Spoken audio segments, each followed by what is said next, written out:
Hello everyone. In this video, let me explain about the exception wrapper in ARM version 8 architecture. ARM version 8 architecture defines four exception wrapper. First exception wrapper is exception wrapper 0, and second one is exception wrapper 1, and another exception wrapper is exception wrapper 2, and there is exception wrapper 3. So exception wrapper is corresponding to previous wrapper in ARM version 8 architecture, meaning that previous wrapper 0 is corresponding to exception wrapper 0. So previous wrapper 0 has no permission to modify or change the hardware configuration such as cache or interrupt, or it has no permission to execute certain assembly instruction. So at exception wrapper 0, normally user application is running.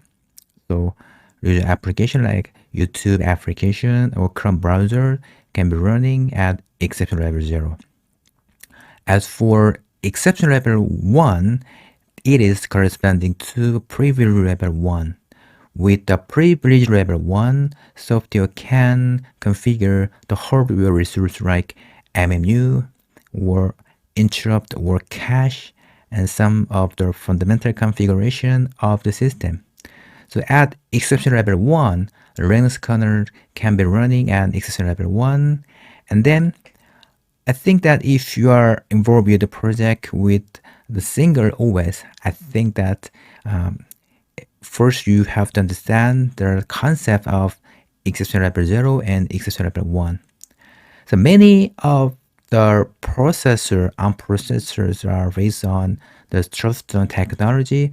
So if your project is working on the development with the TrustZone feature, I guess it is important to understand the mechanism of TrustZone. So in order to understand how the TrustZone work, we have to understand the exception wrapper 3. The exception wrapper 3 is highest privilege wrapper. So it has the full permission, full access to all of the hardware resources in the system. So at the exception wrapper 3, secure monitor is used to execute. So another important responsibility of secure monitor is the interface between non-secure world and secure world. The secure world and non-secure world is terminology used in TrustZone feature. So all of the software like Linux kernel or user application and another application is running and non-secure world, whereas security enhanced application or secure OS can be running at secure world. So secure monitor is designed to run at exception wrapper 3. So secure monitor is playing a role as a gatekeeper between non-secure world and secure world. So if the software attempt to access the TrustZone secure world from non-secure world, so this instruction should be executed. So right after this instruction is executed, it will go to the exception wrapper 3, and then it will attempt to access the trust kernel in trust secure world.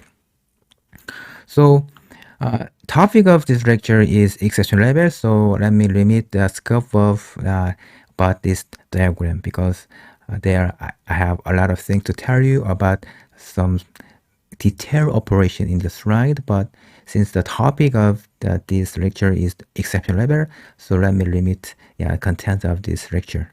So wrapping up this lecture, so I'm going to introduce the exception wrapper. Exception wrapper 1.0 is corresponding to previous wrapper 0, meaning that it does not have permission to modify the hardware resource. As for exception wrapper 1, normal Linux kernel or RTOS kernel can be working at exception wrapper 1. As for exception wrapper 3, it has highest privilege wrapper in the system.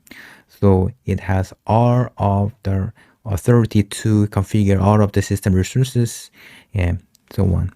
So I didn't explain about the exception level 2 where hypervisor can be running and exception level 2, but let me explain about the feature or responsibility of exception level 2 later. Okay, thanks for watching this video. See you next time.